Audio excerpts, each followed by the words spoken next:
Oke, Assalamualaikum warahmatullahi wabarakatuh. Perkenalkan nama saya Hasan, NPM 2206061463. Pada kesempatan kali ini saya akan mempresentasikan mengenai aplikasi metode numerik dalam kasus Circular Economy Engineering.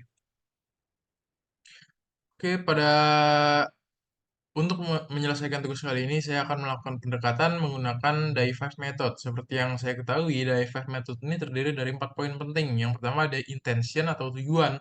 Nah, tujuan di sini memiliki arti bahwa sebelum saya mengerjakan sebuah persoalan, maka saya membutuhkan sebuah kesadaran agar mendapatkan tujuan yang jelas. Lalu yang kedua adalah initial thinking atau pemikiran awal. Nah, di pemikiran awal ini nanti akan berisi variabel-variabel dari masalah yang saya temukan. Lalu yang ketiga adalah idealization. Di idealization ini nanti akan berisi formula-formula atau rumus yang mana formula-formula itu dikembangkan dari variabel-variabel pada initial thinking. Lalu yang keempat adalah instruction. Formula-formula pada tahap idealization akan dikerjakan di instruction dengan menggunakan aplikasi-aplikasi yang tersedia gitu.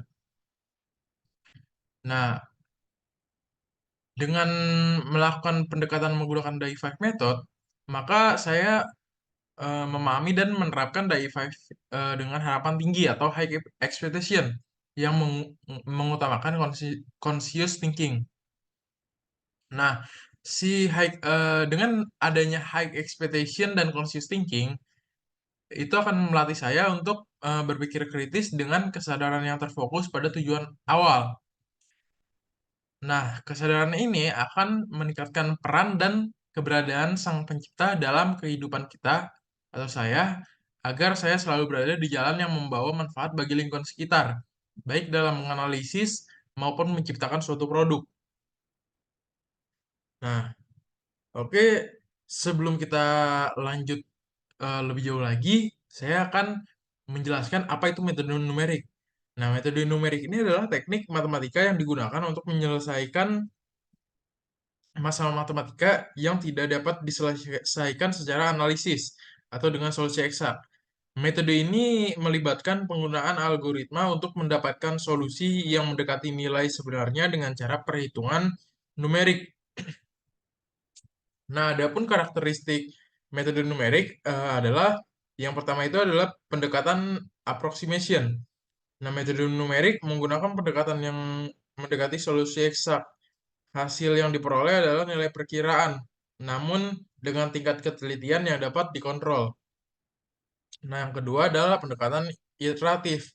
Nah, pendekatan iteratif ini jadi banyak metode numerik menggunakan pendekatan iteratif di mana solusi diestimasi melalui serangkaian perhitungan yang berulang hingga mencapai konvergensi pada nilai yang diinginkan. Lalu yang ketiga adalah komputasi. Nah, metode numerik ini memanfaatkan kekuatan komputasi untuk melakukan perhitungan yang kompleks dan besar. Dan masih banyak lagi karakteristik dari metode numerik. Nah, adapun contoh dari metode numerik itu seperti metode Newton-Raphson, metode Euler, metode Runge-Kutta, metode Gauss-Seidel, metode finite difference, dan masih banyak lagi. Lalu ada aplikasi metode numerik. Nah, apa aja sih aplikasi metode numerik? Yang pertama tuh ada simulasi dan model. Nah, simulasi dan model ini digunakan dalam simulasi fisika, teknik, dan keuangan untuk memodelkan fenomena kompleks yang tidak bisa diselesaikan dengan solusi analitis. Nah, yang kedua tuh ada optimasi. Itu digunakan dalam optimasi teknik dan ilmu ekonomi untuk menemukan nilai optimal dari fungsi tertentu. Nah, yang ketiga tuh ada statistika yang mana digunakan untuk perhitungan statistik yang melibatkan data besar dan kompleks. Yang keempat ada grafika komputer. Nah, grafika komputer ini digunakan untuk render dan animasi dalam pengembangan grafis komputer. Dan masih banyak lagi aplikasi pada bidang metode numerik ini, seperti CFD dan lain-lainnya. Nah, keuntungan atau manfaat dari metode numerik. Yang pertama itu ada dia fleksibilitas atau dapat digunakan untuk menyelesaikan berbagai jenis masalah yang tidak dapat diselesaikan secara analitis. Yang kedua itu metode numerik bersifat akurasi. Tingkat akurasi dapat ditingkatkan dengan menambah jumlah iterasi atau memperbaiki metode yang digunakan. Yang ketiga eh, itu kecepatan komputasi. Dengan memanfaatkan kekuatan komputer untuk menyelesaikan perhitungan yang sangat kompleks dalam waktu yang relatif singkat, maka metode numerik ini relatif cepat. Ada di Dengan ada keuntungan, maka ada juga keterbatasan. Nah, keterbatasan dari metode numerik ini antara lain adalah yang pertama itu kesalahan perkiraan. Karena hasilnya adalah perkiraan, maka terdapat potensi kesalahan yang perlu dikelola. Yang kedua itu adalah kestabilan numerik. Beberapa metode mungkin tidak stabil secara numerik dan memerlukan pendekatan khusus untuk memastikan konvergensi. Lalu yang ketiga ada keterbatasan komputasi. Untuk masalah yang sangat besar, metode ini bisa sangat memerlukan waktu dan sumber daya komputasi yang besar pula. Dan masih banyak lagi kemungkinan keterbatasan dalam metode numerik. Nah, oke, lanjut. Nah, sekarang saya akan menjelaskan mengenai Circular Economy Engineering, chapter 1, Intention. Nah, Circular Economy dan Engineering ini perlu kita ketahui bahwa dua hal ini adalah dua hal yang berbeda.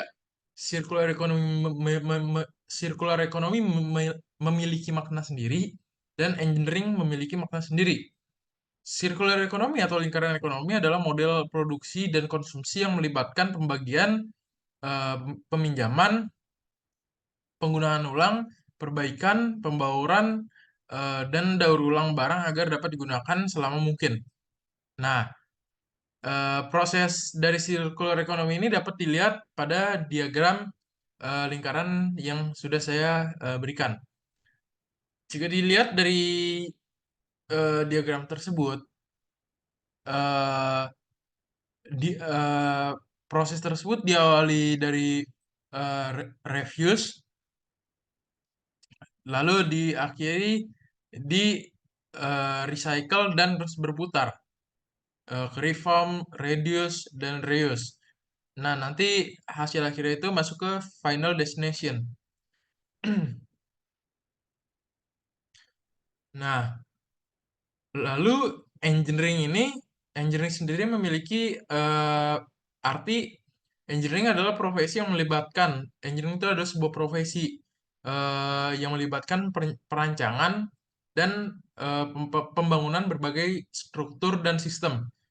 Bidang kerjanya meliputi listrik, sipil, mekanik, komputer, dan lainnya. Oke. Yang kedua adalah pemikiran awal, chapter 2, initial thinking.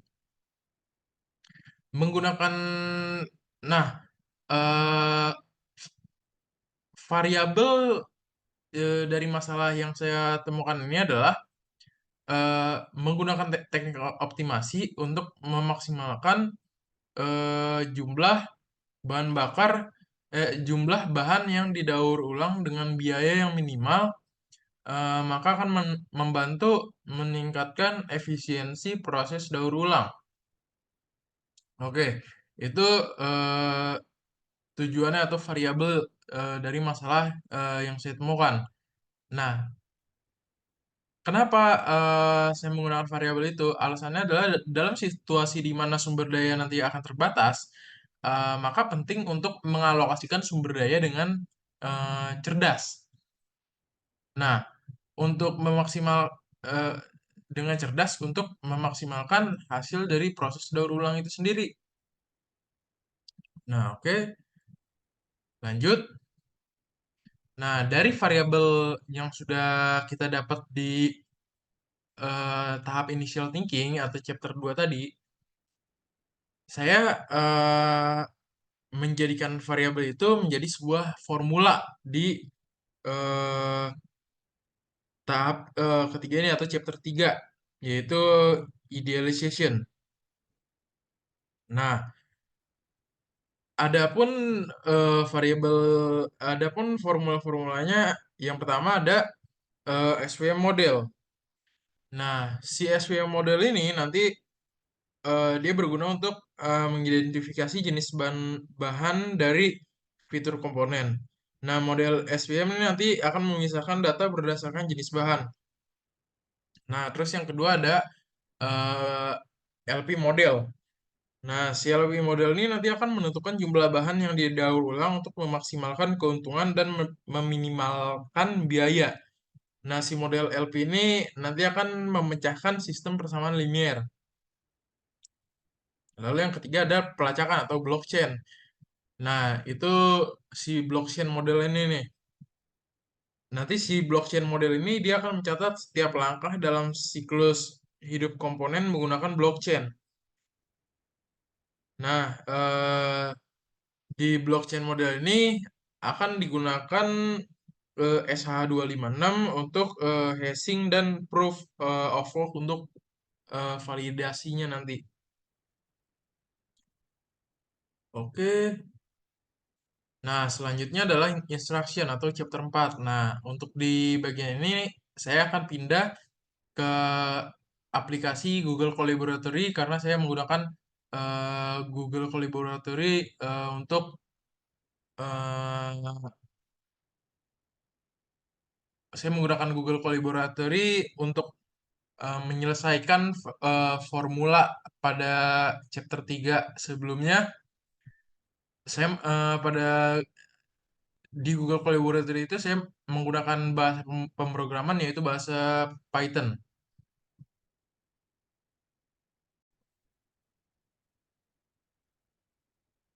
Nah, oke, di sini saya akan menjelaskan chapter 4 yaitu instruction.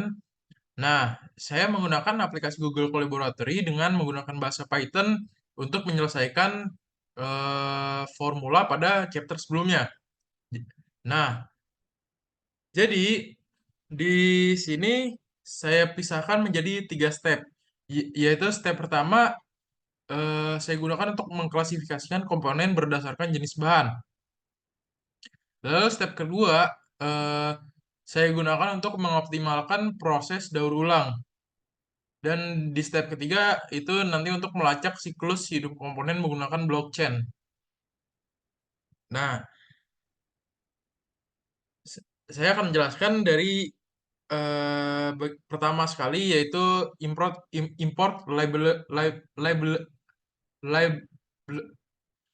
import libraries. Nah, jadi di import libraries ini adalah eh, sintaks-sintaks libraries apa aja yang nantinya akan digunakan pada pemrograman yang saya buat. Nah, yang pertama itu ada Pandas. Nah, si Pandas ini digunakan untuk memanipulasi data, memanipulasi dan analisis data. Yang kedua ada sklearn model, itu untuk membagi dataset menjadi data latih dan data uji. Yang ketiga ada uh, sklearn SVM, itu untuk menggunakan support vektor mesin untuk klasifikasi. Eh, Lalu yang keempat ada scalar matrix accuracy, itu untuk menghitung akurasi dan model klasifikasi. Selanjutnya ada SkyPy Optimize, itu untuk menyelesaikan masalah optimasi linier. Lalu ada Hasleap untuk hashing dalam implementasi blockchain. Selanjutnya ada JSON untuk mengonversi objek Python menjadi string JSON. Dan yang terakhir ada time untuk mencatat waktu dalam blockchain. Nah, di langkah pertama ini eh, ada yang pertama ada dataset, itu me- saya membuat contoh dataset dengan fitur komponen dan jenis bahan. Nah, terus yang kedua ada pemilihan fitur dan label, itu untuk nantinya saya memisahkan fitur X dan label Y. Nah, terus yang ketiga ada membagi data. Saya nanti akan membagi data menjadi data latih dan data uji. Eh, Terus yang keempat ada melatih model SVM. Nah, melatih jadi saya akan melatih model SVM dengan kernel linear. Lalu yang terakhir ada evaluasi model. Itu nanti untuk memprediksi data uji dan menghitung akurasi. Nah, untuk di step kedua itu terdiri dari fungsi objektif. Itu si fungsi objektif ini untuk menentukan koefisien untuk memaksimalkan jumlah bahan yang didaur ulang dan meminimalkan biaya. Terus yang kedua ada matriks kendala, itu untuk menentukan batasan pada variabel keputusan. Lalu yang ketiga ada batasan variabel, itu untuk menetapkan batasan untuk setiap variabel keputusan. Dan yang terakhir adalah optimasi. Nanti itu menggunakan linprog untuk menyelesaikan masalah optimasi linear dan mencetak hasil optimasi. Nah, pada step ketiga, di step ketiga ini nanti saya akan melacak siklus hidup komponen menggunakan blockchain.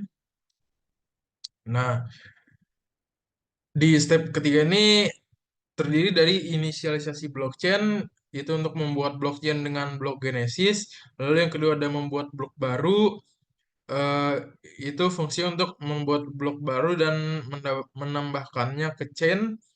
Terus ada transaksi baru, itu fungsi untuk menambahkan transaksi baru ke dalam daftar transaksi saat ini. Lalu yang selanjutnya ada hash block, itu fungsi untuk menghasilkan hash dari blok. Lalu ada proof of work, itu algoritma untuk menemukan proof yang valid untuk menambah blok ke chain. Lalu ada validasi proof, itu untuk memeriksa apakah proof valid dengan memverifikasi bahwa hash dimulai dengan sejumlah nol tertentu. Lalu yang terakhir adalah penggunaan contoh, itu untuk membuat instance dari blockchain menggunakan proof of work, menambahkan blok baru dan menambahkan transaksi baru. Oke, jadi seperti ini step ketiga. Bisa di pause untuk melihat lebih jelas. Oke, ini untuk secara keseluruhannya seperti ini kodenya.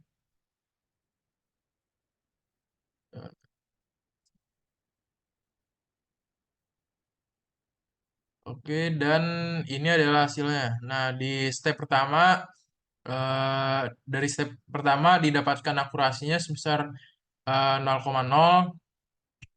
Lalu di step kedua didapatkan nilai optimalnya sekian. Dan di step ketiga ini adalah blockchain. Oke, ini untuk blockchainnya lumayan panjang.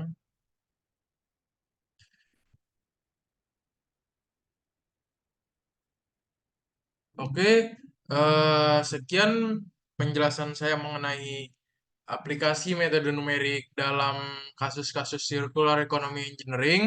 Eh, Terima kasih telah mendengarkan. Wassalamualaikum warahmatullahi wabarakatuh.